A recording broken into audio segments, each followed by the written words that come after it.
Yeah. Ever wish you could just hit, like, reset on your mind? Find some calm in all the crazy. Yeah. We're going deep on Eckhart Tolle's The Power of Now.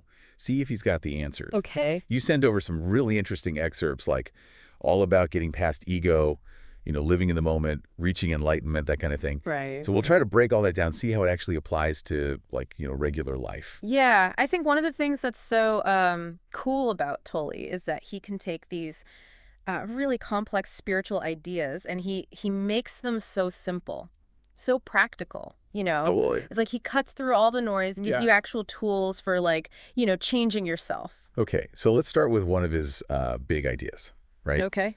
You are not your mind. He said, our minds, they're tools, but we end up, like, totally controlled by our thoughts. Right. And that's where the suffering comes in. Yep. It's like handing the wheel over to, I don't know, a backseat driver who just, like, criticizes and worries all the time. Oh, that's a perfect way to put it. And that actually leads right into his idea of no mind. Okay. Now, he doesn't mean, like, literally shutting off your brain. Right. It's more about tapping into a state of awareness that goes, like, beyond all that constant thinking. Okay, I see. It's like, think of your mind as a powerful engine, right? Mm-hmm. We need it to function. Of course. But if it's just running on autopilot, it can take you down some pretty, anxious and negative roads. Oh, for sure. No mind is about grabbing the wheel again. So it's more about, like, using our minds on purpose instead of letting them use us. Exactly. And here's where it gets really cool. Okay. Tolle connects this no mind idea to being more creative. Interesting. Do you ever notice you're working on a problem, you hit a wall, so you step away, you go for a walk, and suddenly, boom, the answer just appears, like magic. Yeah, totally. That's no mind working its magic. It's almost like those moments of inspiration. They come when we're not trying so hard. Yeah. Exactly. When the mind is quiet, there's space for new ideas, Right. New insights to, like, pop in. Okay, that makes sense. And Tolle even uses that analogy, remember, of the dog Oh, right. chewing on a bone endlessly. Yeah. That's our minds, Yeah. stuck in these loops, past regrets, future worries, just adding all this stress. Totally. And the crazy part is, most of those thoughts, they're just replays. Ugh. Yeah. Tolle says something like 80 to 90% of our thoughts are just repetitive, not even helpful, like Wow. watching the same bad movie over and over, expecting a different ending. Right, right. Which brings us to another big concept from the book, The Power of Now. Okay. Tolle actually says the present moment is the key to, spiritual enlightenment. Why is that such a big secret? Well, I think we've gotten so used to living in the past or the future, We've lost touch with how powerful the present is. We're busy regretting yesterday's mistakes or worrying about what's going to happen tomorrow. We forget. The only thing that's actually real is right now. Yeah, it's like we're chasing after shadows instead of, like, enjoying what's actually there. Yeah. Like those teachings in the Gospels, right? Yeah. About not worrying about tomorrow. Or the Buddhist idea of suffering coming from always wanting more. It's all the same idea. Exactly. When we're always looking for something outside of ourselves to make us happy, we miss the fact that we're already whole, right here, right now. Okay, so then how do we tap into this power of now? Tolle talks about this pain body, which is like, I don't know, it's the storage tank of old emotional pain, kind of hijacking our experience. Yeah, that pain body is fascinating. It's like this energy field inside us shaped by all the bad stuff that's happened, Trauma and Right. Trauma, negative experiences. It can be quiet for a while, but then something triggers it, Okay. Like a stressful situation or someone says something mean. Right. Suddenly, boom, you're flooded with anger, sadness, anxiety. It comes out of nowhere. Exactly. And it's not just feeling those emotions, it's that they start to, like, color how you see everything. Oh, yeah. Tolle even talks about, like, suddenly seeing someone you love as some kind of nasty creature when the pain body takes over. Oh, wow. That's intense. Yeah, and here's the tricky part. The pain body, it wants to survive. Okay. It feeds on negativity. So it's like almost creating situations to cause more pain. Yeah, it's like it's whispering to you, give me more drama, more conflict. Oh, gosh. So we end up recreating those same painful patterns again and again. It can happen, yeah. But the key is awareness. You got to recognize when the pain body is in control. Okay. And then just observe it. No judgment, no fighting it. Just noticing it is the first step to, like, breaking free. So instead of getting lost in those painful feelings, we learn to, just watch them. Exactly. Create some space between you and the feelings. It's like watching a storm from a safe distance. Oh, I see. You see its power, but you're not caught in the middle of it. Right, right. Tolle also talks about these portals, like gateways to a deeper reality, something beyond the pain body. Oh, They lead to what he calls the unmanifested, the formless, timeless essence of everything. Sounds pretty mystical. it is powerful. Think of the unmanifested as this vast ocean of pure consciousness. Okay. We're all like individual waves in that ocean. Right. And these portals, they're ways to connect back to the source, Ah. experience the peace and stillness that's like always there underneath all the thoughts and feelings. So what are some examples of these portals? How do we actually find them? Well, one is through the inner body. Okay. Not just physical sensations, but feeling a deeper sense of aliveness, We get so stuck in our heads, we forget to actually inhabit our bodies. We do. It's like we're not even really here. Right. Another portal is through stopping thinking. Really. Just like shutting off the thoughts completely. That's where things like meditation and mindfulness come in. Okay. By quieting the mental chatter, we make space for the unmanifested to, come forward. So it's like hitting pause on that constant stream of thought. Yeah, exactly. It can be incredibly freeing. I bet. What else? Well, there's the portal of space and silence. Space and silence. By becoming aware of the emptiness around us, the stillness inside, we tap into that no-mind dimension. Like tuning into the silence between musical notes. Or the space between breaths. Exactly. And then there's a maybe more unexpected one, conscious death. Oh, wow. Okay. Tolle says a portal opens briefly when we physically die, a glimpse into that formless realm beyond the physical. Like a sneak peek. Yeah, but it's quick. If we haven't cultivated awareness of the unmanifested while we're alive, we might miss it entirely. That's quite an image. It's like life is prepping us for that final transition. It definitely makes you think about how you're living, what you're choosing to focus on. Right.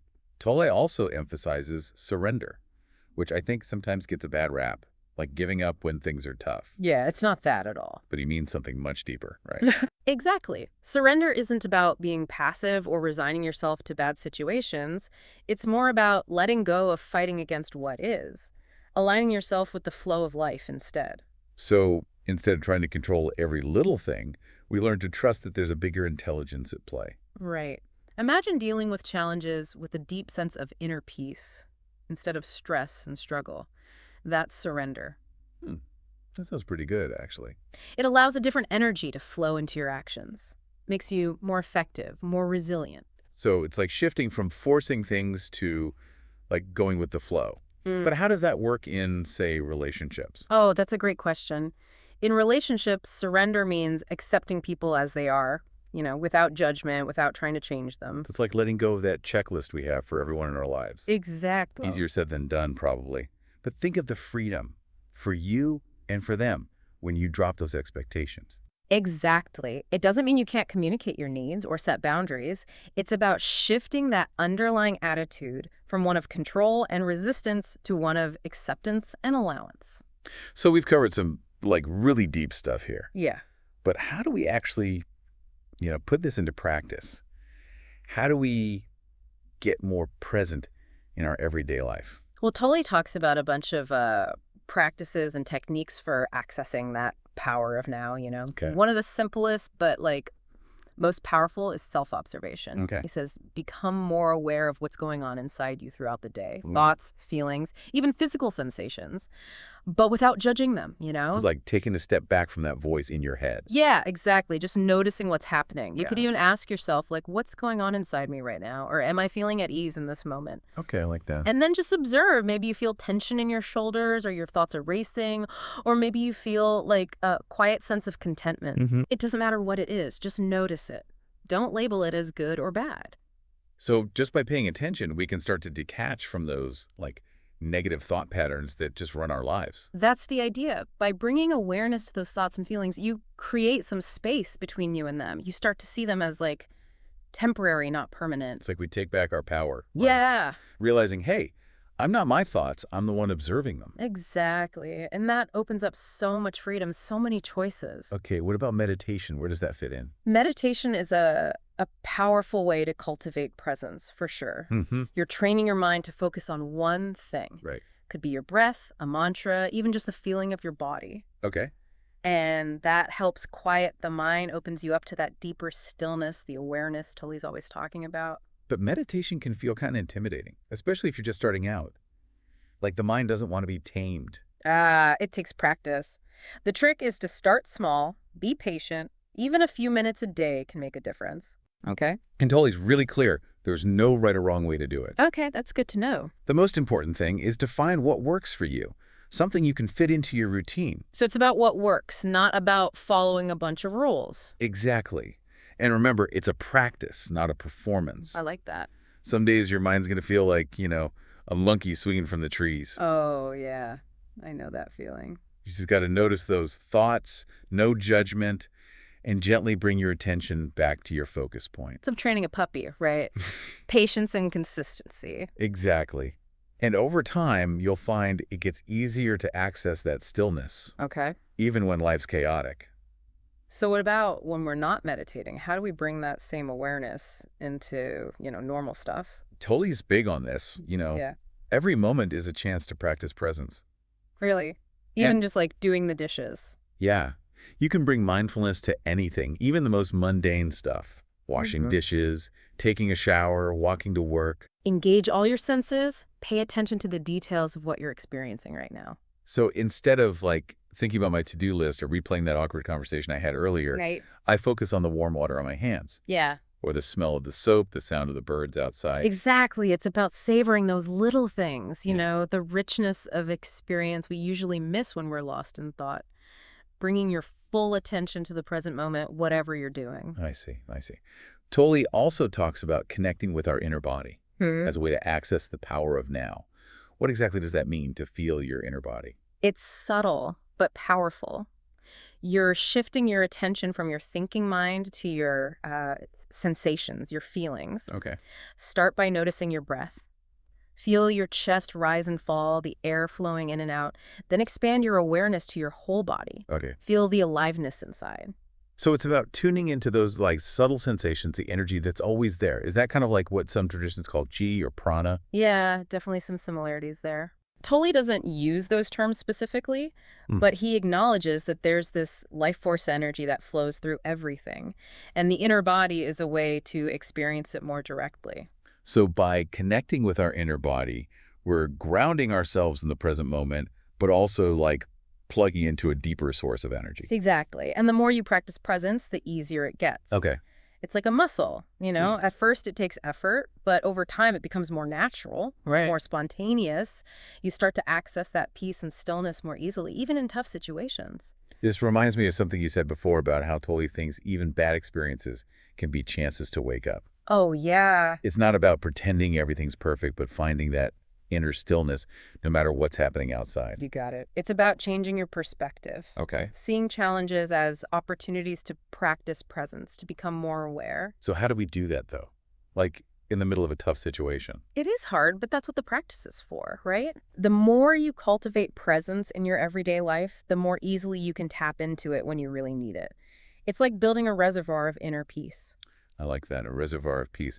Tolle doesn't just talk about personal transformation, though, does he? Right. He also mentions how presence can impact the world, right? How can what we do individually actually make the world better? It's a great question. He believes that as more people wake up to the power of now, a shift in consciousness becomes possible, on a bigger scale. Okay. Imagine a world where more people were acting from a place of awareness, compassion, connection to the present. What could we achieve? It's like a ripple effect, right? Yeah. Yeah. Our individual practice can spread outwards, influence the people around us. Create a better vibe, Yes, basically. exactly. And the shift isn't just about feeling good. It changes how we approach big problems like conflict, environmental issues, social injustice. So it's not about escaping from the world. It's about bringing something different to the table, Exactly. Tolle believes true change happens on both levels, individual and collective. Okay. As we cultivate inner peace, we become better equipped to deal with those big problems, with more wisdom, more creativity, more compassion. So it all starts with that shift in perspective. Realizing the power to make things better isn't in some far-off future. It's right here. right now. That's it. And it's not about waiting for someone else to fix everything. It's about each of us taking responsibility for our own inner state and contributing to a more conscious, more awake world through our thoughts, words, actions. Okay, so before we wrap up our deep dive into the power of now, let's think about how this applies to your life specifically. Okay. What challenges are you facing that you could approach with more presence, more surrender? How could shifting your awareness to the now create new possibilities for, healing, Mm. growth, transformation? Okay, so we've talked about how to like tap into the power of the present moment, but let's be real, life isn't always, peaceful meditation retreats and all that. Right. How does this stuff actually work when you're dealing with like real challenges, the kind that make you just want to hit snooze on life for a while? Well, that's where Tolle's idea of, finding opportunity in every experience comes in, even the tough ones. Okay. It's not about pretending everything's fine. It's about finding that inner stillness no matter what's happening around you. So instead of fighting the storm, you learn to like ride it out. Exactly. But easier said than done, right? What if you're dealing with something really big? Mm. A health problem, money troubles, a relationship ending? How do you surrender to something that hurts so much? It starts with acceptance. Good. Not giving up, but really acknowledging what I experience. Without all the mental resistance and judgment, it's letting yourself feel all the emotions that come up, the sadness, the fear, the anger, but not getting swept away by them. So it's like making space for those feelings without letting them run the show. Exactly. Yeah. And remember, surrender is a process, not a one-time thing. You might surrender 1 minute and then feel that resistance creeping back in the next. The key is to keep bringing yourself back to that awareness, gently guiding yourself back to the present moment. So it takes work. Yeah. And kindness to yourself. Yeah. But Tolle believes that this practice of surrender, it ultimately leads to a freedom and a peace that's bigger than whatever you're going through. It almost sounds like a paradox, right? It is. By surrendering to what is, you actually become more powerful, not less. Interesting. You tap into this strength, this wisdom that's beyond the ego's limited view. So surrender isn't about weakness. It's about tapping into a deeper kind of strength, going with the flow of life. Exactly. It doesn't mean you don't take action. You still make choices, set goals, go after what you want, but you do it from a place of peace, trusting that you're not in total control of the outcome. You surrender to the mystery, let things unfold. It's like letting go of the need to control everything, right? Right. But what about the areas where we do have some control? Oh, Like our relationships with other people. How does surrender work there? Well, in relationships, surrender means accepting people as they are. Right. No judgment, no trying to change them. So it's about letting go of all those expectations we put on people, letting them be themselves, even if it's not exactly how we'd want them to be. Exactly. It doesn't mean you have to accept bad behavior or be a pushover. Right. You can still set boundaries, communicate what you need, but you do it from a place of love and compassion, not control. So surrender in relationships is about, like, really accepting each other, letting real intimacy happen. Well said. And it's important to remember you can only truly surrender to others when you've surrendered to yourself. All of yourself, the good and the bad. It sounds like a lifelong journey, all of this. Presence, surrender. It is. But the rewards seem pretty amazing. More peace, more joy, deeper connection. And it all starts with that simple shift in awareness, bringing your attention to this moment, breathing in the fullness of life just as it is. Well, that about wraps up our deep dive into the power of now. I hope you found this, helpful, maybe even a little inspiring. Me too. What opportunities for, like waking up, are hidden in your everyday life? Keep exploring Tolle's work. See what you discover. Remember, the key to a more peaceful, joyful, fulfilling life is already inside you. Just step into the now and embrace who you truly are.